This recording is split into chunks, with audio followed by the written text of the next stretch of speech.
पित्रे ब्रह्मोपदेष्ट्रे मे गुरवे दैवताय च प्राप्याय प्रापकायास्तु नमः श्रीनिधये नमः.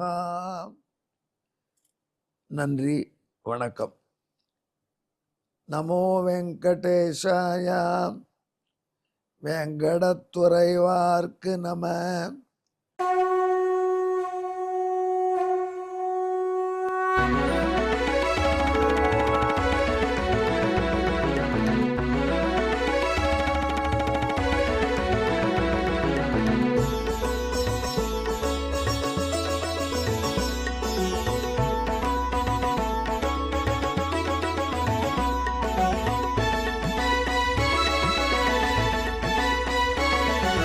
सहस्रनामं सहस्रनामं श्रीवेङ्कटेश सहस्रनामं सहस्रनामं सहस्रनामं श्रीवेङ्कटेश सहस्रनामं.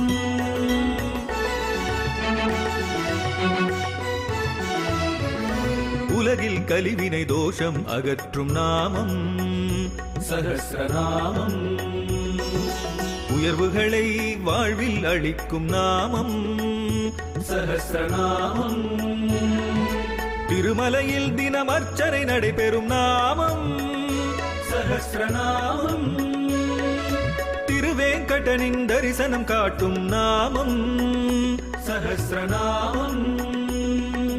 சகஸ்ரநாமம் சகஸ்ரநாமம் श्रीवेङ्कटेश सहस्रनामं सहस्रनामं सहस्रनामं श्रीवेङ्कटेश सहस्रनामं. அன்பர்களே, இப்பொழுது நாம் திருவேங்கடமுடையானுடைய திவ்ய சகஸ்ரநாமத்திலே 643வது திருநாமத்தை அனுபவிக்கப் போகிறோம். இது பராத்பரன் என்பது.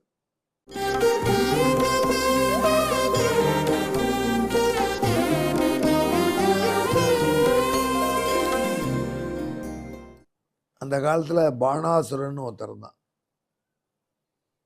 பாணாசுரன்னா மகாபலியினுடைய பிள்ளை. 1000 கை அவனுக்கு.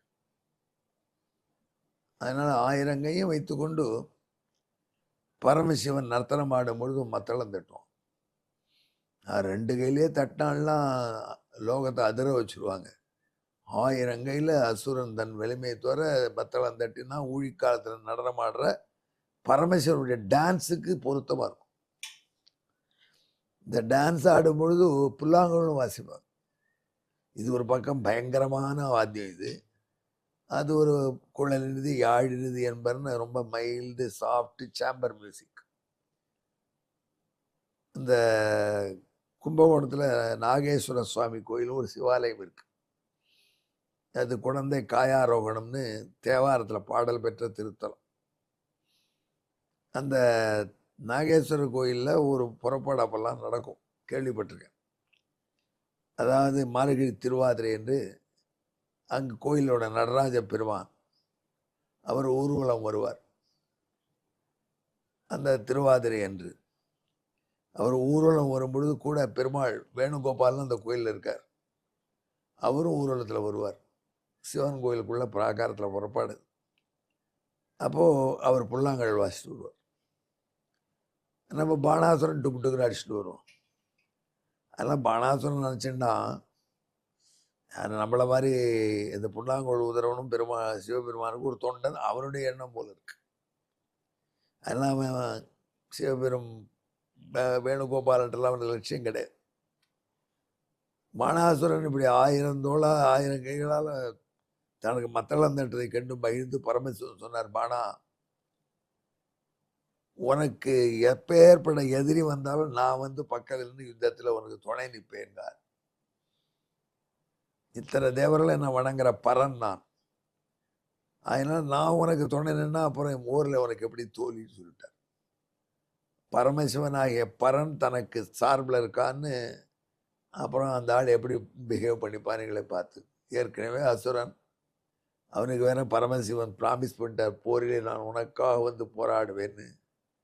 அதனால் அவனுடைய கர்வம் ரொம்ப ஜாஸ்தி ஆயிடுச்சு. பண்ணாத அட்டூழியம் இல்லை. ஆனால் அவனுக்கு உஷா என்கிற பொன் பிறந்தாள், பேரழகி. பாணாசுரனுடைய அரண்மனைக்கு பரமசிவன் அடிக்கடி கெஸ்டாக வந்துட்டு போவார், பார்வதியோடு வருவார். பெரிய அருள் பண்ணினார், அவ்வளோ நண்பனாக வச்சுட்டு இருந்தார். அங்கே பரமசிவனும் பார்வதியும் தங்கறதுக்காகவே தனி மாளிகை வச்சிருந்தான். ஒரு நாள் பரமசிவனும் பார்வதியும் அந்த மாளிகையில் ஈவினிங் வேலை, அப்படி பொழுது சாயும் வேலையில் பொன்மாலை பொழுதில் அப்படி ஜோடியாக கை கோத்துன்னு போகிறச்சு இளவரசி உஷை பார்த்துட்டா.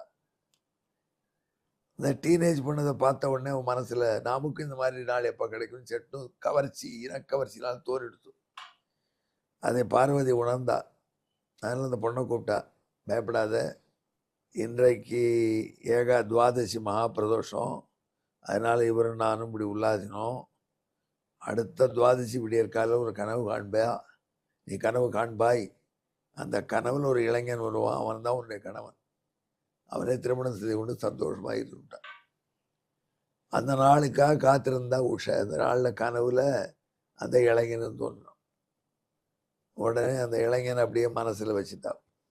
மனசில் மனச்சித்திரம், மன ஓவியம். மறுநாளை காலத்தில் எழுந்த உடனே அவனை பார்க்கணும்னு ஆசை. அவன் எங்கே இருக்கான், அட்ரஸ் தெரியாது. இந்த பார்வதி தேவை ஒரு செல் நம்பராவது கொடுத்துட்டு போகலாம், அப்படி அதுவும் கொடுக்கல. அதனால் என்ன செய்யறதுன்னு பார்க்குறா. பெண்ணு அந்த பார்த்த மோகத்தில் அவளுக்கு எதுவும் பிடிக்கிற மீதி சாப்பாடெல்லாம். டயர்டாரா, ஓ சரி இவன் மாட்டின்னு விட்டா காதல்லேன்னு அவளுக்கு தோழி புரிஞ்சு விட்டா. சித்திரலேகான்னு பேர், கெட்டிக்காரி, ரொம்ப பல சக்திகள், அதிசயமான சக்திகள் உள்ளவள். அவள் மெல்ல மெல்ல தோண்டி தோண்டி துருவி விஷயத்தை கண்டுபிடிச்சிட்டா. அந்த ஆள் எங்கன்னு அட்ரஸ் தெரியல, எப்படி அவனை பார்க்கறதுன்னா, நீ ராத்திரி பார்த்த ஆள் மாதிரி ஒரு ஸ்கெட்சு சொல்லு, நான் படம் போடுறேன். சொல்ல சொல்ல படம் போட்டான். இது மாதிரி தான் இருந்தானா, கனவுல இப்படி தான் வந்தான். இவன் எங்கே இருக்குதானே கண்டுபிடிக்கணும், கவலைப்படாது. உங்கள் அப்பா கிட்ட பெரிய ஆல்பம் இருக்குது, லைப்ரரியில் அங்கே போகலாம். அந்த காலத்து ராஜாக்கள்லாம் என்ன பண்ணுவா, அங்கே இருக்கிற ராஜகுமாரர்களுடைய சித்திரத்தை எல்லாம் திரட்டி வச்சுட்டுருவான். ஐடென்டிட்டி தெரியணும், திடீர்னு அடிக்க வந்தா, சண்டை வந்தா என்னன்னு. அந்த ஆல்பத்தில் பார்த்தா எல்லா இளவரசர்கள் ஃபோட்டோ இருக்கு. துவாரகை அப்படின்னு போட்டிருக்கு. முதல்ல பார்த்தா கிருஷ்ணன் ஃபோட்டோ, ரொம்ப ரொம்ப அழகாக இருக்குது. இவன் நான் கேட்டா, நான் பார்த்தாலும் இவ்வளோ அழகு இல்லை, நான் கனவுல பார்த்தேன்னா கல்யாணம் பண்ணி சொல்லிருக்கா பார்வதி, அதனால் அடுத்தபடி வேற இருக்கா பாரு. கொஞ்சம் தள்ளி நான் அடுத்ததில் பிரத்யும்னன், கிருஷ்ணனுடைய பிள்ளை ஃபோட்டோ. இவரும் ரொம்ப அழகாக தான் இருக்கார். ஆனால் நான் பார்த்தது கனவுல பார்த்ததோட அழகு தான், ஆனால் எனக்கு நான் கனவுல பார்த்த ஆள் தானே வேணும். அப்படி அடுத்த பக்கம் தரட்டான் அனிருத்தன். இவர் தான் விட்டான். இதுதான் துவாரகையில் கிருஷ்ணனுடைய பேரன். இவனை கல்யாணம் பண்ணிக்க உங்கள் அப்பா ஒரு நாளும் ஒத்துக்கவே மாட்டான். அப்போ என்னுடைய கனவு என்ன இருது, பார்வதி சொல்லி கொடுத்துருக்காளே, நான் அந்த பையனையும் கொண்டு வந்து விடுறேன் அப்படின்னு இந்த சித்திரலேகா அவளுடைய மந்திர சக்தியினால் துவாரகையில் பெட்ரூமில் உறங்கி கொண்டிருந்த அனிருத்தனை கட்டிலோடு கொண்டு வந்துட்டா ஊருக்கு. கார்த்தால் எழுந்து பார்க்குறா, இளவரசர் கடத்தப்பட்டார். எங்கே போனால் அதில் கட்டிலுடன் கடத்தப்பட்டார். துவாரகப்படுக்க தான் செய்தி. ஏன் அனிருத்தன் யாரோ கடத்தின்னு போயிட்டாலுமே, கட்டிலோடு கடத்தின்னு போயிட்டாலுமே. கட்டிலோடையா தூக்கிட்டு போக அந்த பிள்ளை. ராத்திரி என்ன பண்ணானுங்க எல்லாரும், மைக்காப்பாளன் என்ன பண்ணிட்டுருக்கான் தெரியல, எங்கே போனான்னு பிள்ளை தெரியல. அப்படி துவாரகை இப்படியே கொந்தளிச்சுன்னு இருக்கு. ஆனால் அவன் என்ன பண்ணான், போன இடத்துல அப்படி தூங்கின்றவங்க வீழ்ச்சி பார்த்தா விடியற் காலை வேளையில் சித்திரலேகா ஒரு ஆள் அனுப்பிச்சிருக்கா, பிரேக்ஃபாஸ்ட் காஃபிலாம் ரெடியாக இருக்கு.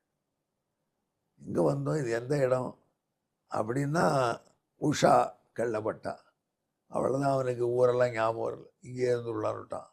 அப்படி உஷாவின் அந்தப்புறத்தில் ஆனந்தமாக வாழ்க்கையை கழிக்கிறான். அந்தப்புறத்தில் ஏதோ இளைஞன் வந்திருக்கான், இளவரசி அவனோட ஆனந்தமாக இருக்காங்கிற தகவலை ராஜா கிட்ட மெல்ல துப்பறிக்கிறா சொல்லிட்டான். நாங்கள்லாம் போய் உள்ள செக் பண்ண முடியாது மகாராஜா, பட் டவுட் இருக்குது, நீங்கள் பார்த்துக்கணும். அதே பாணாசுரன் அப்படியா அப்படின்னு பார்த்தா அங்கே செஸ் விளையாடிட்டு இருக்கா தன்னுடைய இளவரசி கிருஷ்ணனுடைய பேரனோட. தபால் அரெஸ்ட் பண்ணிட்டான் அவன். ஜெயிலில் போட்டான். என்ன தைரியம் இருந்தால் எங்கள் அந்த புறத்தில் கிருஷ்ணனுடைய பேரன் உள்ளே வந்து இவ்வளோ கும்மாளம் அடிக்கிறது அப்படின்னு போட்டான். ஐயா நான் பாட்டுக்கு இருந்தேன் ஊரில், உங்களால் தான் தூக்கிட்டு வந்தாலும் காதிலே போட்டுக்கலாம். அதுக்குள்ள ஊரெல்லாம் தேடுற அகப்படலையா, கிருஷ்ணனுக்கு தெரியல எங்கே போயிட்டான். அப்போ வழக்கம் போல் இதுக்கெல்லாம் சரி பண்ணுறவர் நாரதர் துவாரைக்கு வந்தார். கிருஷ்ணா ஜெயிலில் இருக்கான் உன் பேரன் அப்படின்னு நடந்த வரலாறு சொன்னார். அப்போ மீட்க வேண்டும் அவனை, வாருங்கள் போலான்னு பெரும்படையோட கண்ணபிரான் வந்தான். அந்த பெரும்படை கண்ணனுடைய படைக்கும் பாணாசுரனுடைய படைக்கும் போர் என்ற உடனே பரமசிவன் வந்துட்டார். யாருக்கு? பாணனுக்கு உதவி செய்ய. பாணாசுரன் வந்தான், அவனுக்கு உதவி செய்யறதுக்கு பரமசிவன் வந்தார். அப்பா போறாருன்னா கூட முருகப்பெருமான் வந்தார், விநாயக பெருமான் வந்தார், துர்கா காளி வந்தா, பயங்கர பூதகணங்கள் வந்தன. அவரோட போர். கிருஷ்ணனுடைய படைக்கும் சிவனுடைய படைக்கும் போர். சிவபெருமான் கிருஷ்ணன் நேருக்கு நேர் மோதினான். அப்ப பெருமான் அப்படி சிவபெருமான் அஸ்திரம் போடும்பொழுது ஒரு பார்வை பார்த்தார், கையே நகரல. கடைசியில் சிவபெருமான் காத்து உன்னை காக்கிறேன்னு ப்ராமிஸ் பண்ணாரு, காக்கப்படல. ஏன்னா பாணாசுரன் நேர நெரிச்சுட்டார். கிருஷ்ண பெருமான் அடிக்க போறாரு. இப்போ ஒரு பானம் போட்டா பாணாசுரம் க்ளோஸ். அங்கே அது வரைக்கும் கை தூக்க முடியாமல் இருக்கிற சிவபெருமான் வாய் மட்டும் சொன்னார், கிருஷ்ணா என்னுடைய பக்தன், நான் எனக்கு ரொம்ப ப்ராமிஸ் பண்ணியிருக்கேன், அவனை கொல்லாமல் விட்டா தேவையில்லைன்னு பிரார்த்திச்சார். அப்படியா, உன் ஃப்ரெண்டு உன்னுடைய பக்தனா எனக்கும் தான் பக்தன் விட்டுவிட்டார். ஆனால் அவனுடைய 998 கையை வெட்டி விடுறார். 2 கை மட்டும் இருக்கும் உனக்கு மேலே அடிக்கிறதுக்கு, உசுறு காப்பாற்றுறேன்னு கொடுத்துட்டார். அடுத்து அப்புறம் அனிருத்தனுக்கும் உஷா கல்யாணம் ஆச்சு, எல்லாம் முடிஞ்சுது. முடிஞ்ச உடனே அங்கேருந்து பக்கத்தில் வந்து நின்னான் பாணன். கூனி குறுகி குவித்த கையனா நிற்கிறான். எனப்பா பாணான்னு கேட்டார். நீங்கள் பரர், உங்களை ஆசிரியிச்சிருந்தா எனக்கு தோல்வியே கிடையாதுன்னு நினச்சிதான் அப்படி பண்ணிட்டேன் பெருமானே. கடைசியில் இப்படி தோல்வி ஆயிடுத்து, தாங்கள் தோல்வி விட்டீர்கள் நம்ப முடியலன்னா. இங்கே வாடா, நான் பரன், எனக்கு கீழே எல்லாரையும் ஜெயிக்கலாம், எனக்கு மேலே ஒருத்தன் தான் என்னடா பண்ணுவேன், அவன் எனக்கு மேலே இருக்கான், பரன். ஆகினாலே நான் என்னாலே அவனை ஜெயிக்க முடியவில்லை, அவனை கெஞ்சு கூத்தாடி தான் உயிர் காப்பாற்றி கொடுத்தேன் என்று சொன்னார் பரமேஸ்வரன். அதனால் பகவானுக்கு பரன், உயர்ந்தவனுடைய உயர்ந்தவன். இதற்கு பின்னணியான ஸ்லோகத்தை கேளுங்கள்.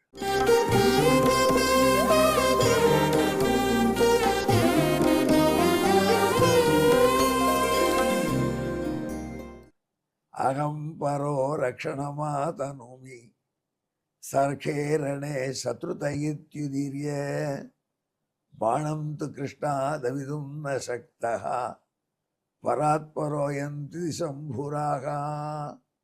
இதற்கு பின்னணியான இந்த ஸ்லோகத்துக்கு தமிழ் கேளுங்கள். பாணா நண்பா, பாருன்னை காப்பேன் என்றான் பரமசிவ பெருமானாம். நானா நின்றான் போரில் பிற்றை நாள், கண்ணன் முன்னே அதனால் கண்ணன் பரத்திலும் பரமன் என்று உலகுணர பராத்பரன் என்ற பெயரனாமே. எங்கே என்னுடன் கலந்து இந்த வரலாற்றை நிறுத்தி ஜெபியுங்கள். பராத்பராய நமஹா, நமோ வெங்கடேசாய, வெங்கடத்துறைவார்க்கு நம. நன்றி, வணக்கம்.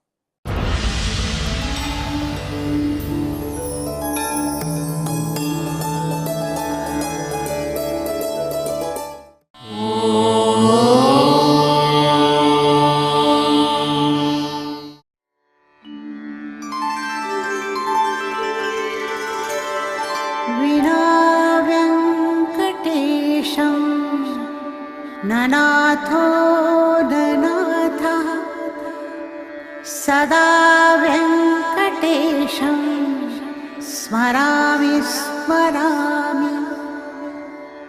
हरे वेङ्कटेश प्रसीद प्रसीद, प्रियं वेङ्कटेश प्रयच्छ प्रयच्छ.